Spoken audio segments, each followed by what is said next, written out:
This is my family. Hi! Nakaayos ako ngayon kasi nag-video ko. Dalawang video yung nagawa ko. Yeah. Kasi off na naman ni Kit. So, malamang hindi naman ako makapag-video. Anyway, may dala siyang food. May dala siyang cake. Sabi ko kasi last week. So, may ilaw dyan. Jumejabs ka, hindi ka na naman nag-exhaust fan? Kasi nag-crave ako sa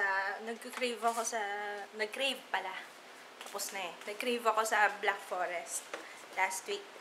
Ngayon, binilhan niya ako. It's so sweet. Spoiled wife. Anyway, so ayun, I just read a comment kasi nag-upload ako ng vlog. Sana makapag-vlog ako daily. Ang problema ko lang naman kasi yung Windows Live Movie Maker. Naiinis ako. Every time na mag-export ako, ang hirap mag-export. Parang minsan inaabot ako ng ilang oras. Sa pag-export pa lang ha. Tapos, hiwalay pa yung pag-upload.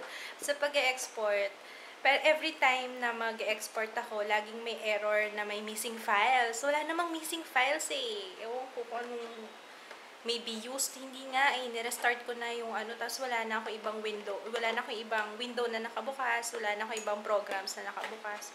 Sabi used by other programs daw. Kakainis lang. Anyway. So, ano ba yan? Okay, kakain muna ako ng yung niluto kong sinigang kagabi, meron pa eh. So, yan. Yun yung sinasabi ko. Na pagsasawaan ko yung mga niluluto ko. Kasi siguro masyadong marami yung niluluto ko. Pero kasi para isang lutuan lang eh. Ganun talaga eh. 1 kilo yung binili kong pork. 1 kilo yung, ba yan? 1 kilo yung binili kong pork kahapon. Kaya, until now, meron pa ring ulam. Actually, medyo madami pa oh. Oh. Not you. Buksan natin ilaw. Yan. Medyo madami pa nga yung sinigang. Oh. Ito yung niluto ko last night. Okay, ito. Kainin ko sinigang. Plus yung Mojo's na pasalubong na aking love doves. And that one. Oh. May nag-comment dun sa vlog ko. Yung vlog ko yesterday. Sabi niya, mag-vlog daw ako about yung parang paano ba yung living dito sa Manila, dito sa condo. Yeah, alam mo, yeah, sige. Kasi may mga nagtatanong din sa akin kung yung comparison ba. Kasi 3 years. Gano'n na tayo katagal dito? 3 years? 3 years. So, mga 3 years na kaming nandito. Dito nakatira. Tapos, noong umpisa, okay tumira dito. Exciting kasi malapit sa lahat eh. Syempre, nasa Manila ka, malapit sa QC, malapit sa ang daling bumiyahe kasi may tren, may LRT.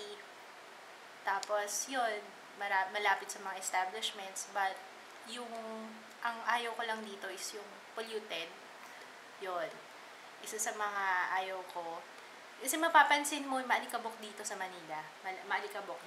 Yung sahig, hindi pwedeng hindi mawabalisin ng buong araw kasi naglalagkit. Tsaka ibang klase yung alikabok dito. Yung alikabok na parang may sebo siyang kasama. May sebo. Malagkit yung alikabok. Tapos, isa pa, since may bata dito sa amin, yung anak ko, hindi kagaya doon pag nakatira ka sa subdivision, yung pwede siyang lumabas, may backyard, ganyan, may garden, dito, ala.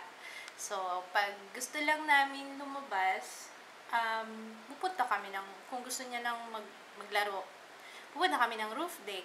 At may balak din kami lumipat ng subdivision in the near future, sana. Kasi ayaw namin tumagal dito, lalo na yung ayoko nung dito lumaki si Jaya. Kasi ang hirap, hindi siya mahirap magkaroon ng, kumbaga, parang nakakulong lang siya lagi sa bahay. Yun. Kaya feeling ko naging mahiyain siya mula nung tumira kami dito eh. Hindi na siya masyadong yung nakikipaglaro. Kasi nga konti lang din yung mga kaibigan niya dito sa building. I think pag dito sa Manila ang condo nasa around 3 million. I don't know kung mayroong mas mura, pero kung may mura, siguro yung mga studio type lang. Kasi yung studio type, masikip talaga. Yung last na pinuntahan namin, Cityland, nung naghahanap ng condo yung brother ko, 1.5 million, ang liit-liit na space. Parang hindi siya conducive for living. Although, residential yon, pero hindi siya conducive for living, napakasikip. Ewan ko kung paano, ewan ko. Siguro pwede yun sa mga, you know, yung mga busy, yung hindi magsastay sa bahay all day, yung uuwi lang para matulog, yun, pwede yun. Pero yung, kung if you have a family, I don't think okay yung mga condo. Like, for me, nung umpisa, excited pa ako eh. Pero, sikip, wala kang privacy. Ito, ang kaisa-isang, hindi. Dalawa lang yung pintuan namin, yung front door, at saka yung CR. Yay! Thank you, love. Thank you, love. Nakis na ba kita? Nakis na kita? Ha? Ano saan? Pag nakatira sa condo, anong masasabi mo? Dito kasi, walang baha saan? Dito. Walang baha dito sa atin, pero pagbaba mo naman sa ground floor, bumabaha dito sa amin. Hindi dito, syempre, mataas kami. I mean, yung dun sa paglabas, bago ako makatawid ng Robinsons, ang baha, lalusong ka talaga sa baha pag umulan. Pero mabilis umapaw, pero mabilis din naman siyang humupa. Tapos yun, gusto ko na maghilamos. Pag nandito yung asawa ko, parang, sa tingin mo, love? Ano mas gusto ko? Naka-makeup ako, oh. Whatevs.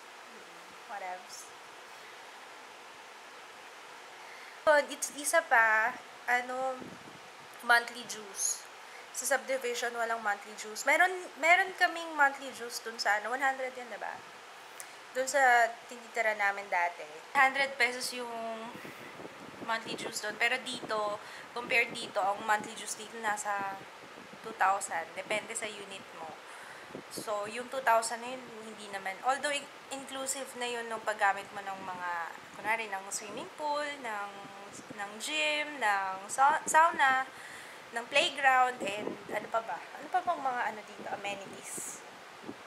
Yun lang. Tsaka yung roof deck nila doon. Pero, still, diba? Pero siguro kasama na rin doon yung charge para sa security. No? Ayun. Yun lang din, isa pang maganda yun. Isa pang pros, secured. Kasi every time na may bisita kayo or meron kayong alam mo yun, may magsa-surprise visit. Minsan yun na nakakainis pag nasa subdivision kay yung hindi mo masasala kung sino yung bibisita sa'yo. Kapag ako na rin, at least na sasabihan na, i-inform ka kagad ng guard kung may visitor ka. Diba? Privacy. Tas, walang privacy pa, no? Ano masasabi mo? What can you say about privacy? What can you say about privacy? Para-paraan lang. Meron naman, para-paraan lang eh. Sira uli. Ibang privacy naman yung nasa isip mo eh. Ibang privacy, I mean, wala kaming own rooms. Kumbaga yung master's bedroom. Unless kumuha ka ng malaking unit. Pero sa amin, sa lagay namin, isa lang yung room namin. Kasi loft type to, yun lang ang room namin. Tapos, although okay lang naman, kasi 3 lang naman kami sa family, wala namang, okay lang. Ako nasabi ko na yung dati, hindi ako pwedeng mag-hoard ng gamit, hindi kami pwedeng mag-ipon ng mga bote-bote, kagaya ng ginagawa ng isa dito. Hindi kami pwedeng mag-hoard kasi nga, masikip. So, every time, lagi kami nag-general cleaning. Ako lang pala. Good morning. Ay, good morning. Good evening na pala. I fell asleep. Ito yata yung one of the longest nap. Natulog ako ng mga around 3 o'clock. So, gising ako ngayon 6:30 na. Sakto 24 oras na. Nandiyan na? And I received something. Yeah, anyway. Nandito na nga si Jaya eh. Nakatulog kasi ako bago pa dumating si Jaya.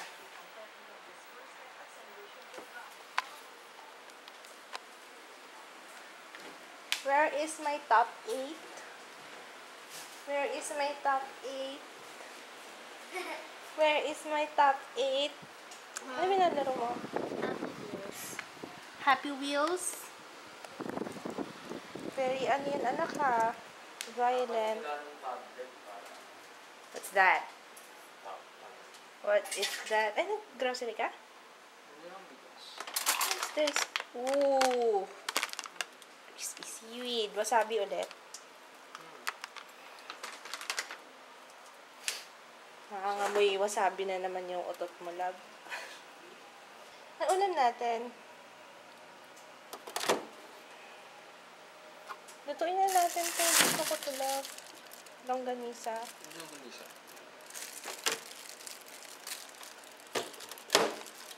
Longganisa tsaka egg. Pang breakfast, ah. Huh? Where is it? Is it something? Aha! Sino yung kachat mo, love, doves? Love, sino yung kachat mo? Baka may mga kachat ka na dyan na hindi ko alam, ha? Lalambing si bebe ko kasi inaantok na. Sleepy? Oh, sleepy, sleepy. Sleepy, sleepy. How's my top 8? Top 8 siya sa school. And yung average siya sa card is 89! You're so very good! Very good, very good! Sana laging ganyan, baby.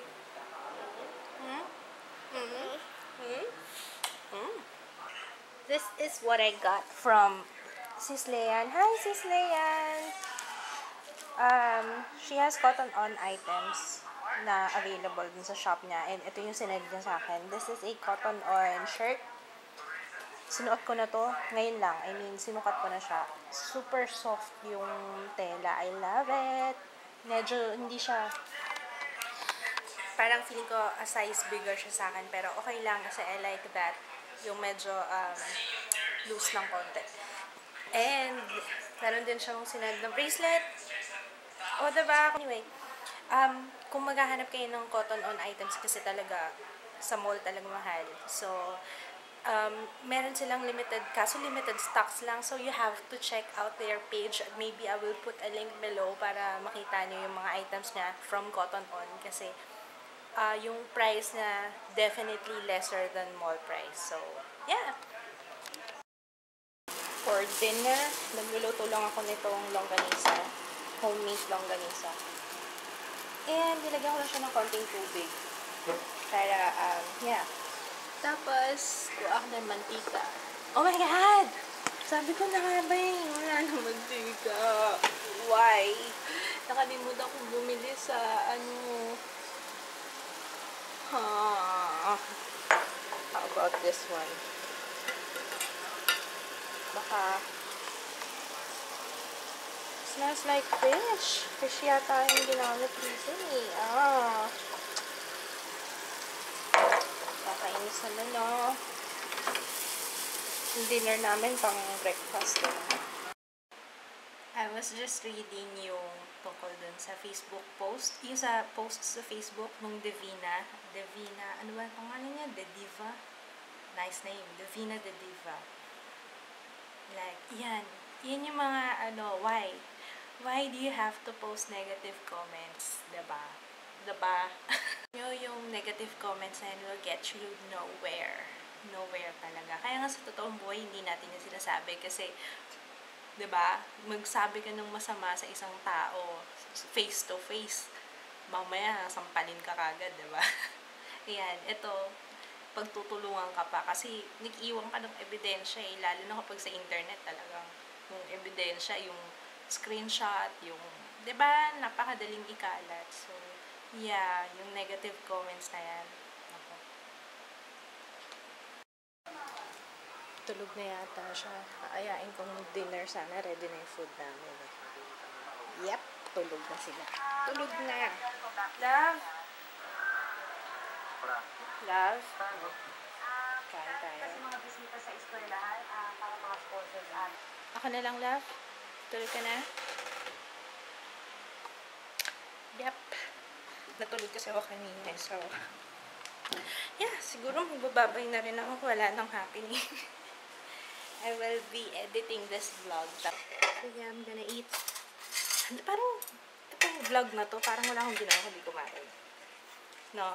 Wala ba akong ginawa? Sorry ah. Okay, good night guys. Bye!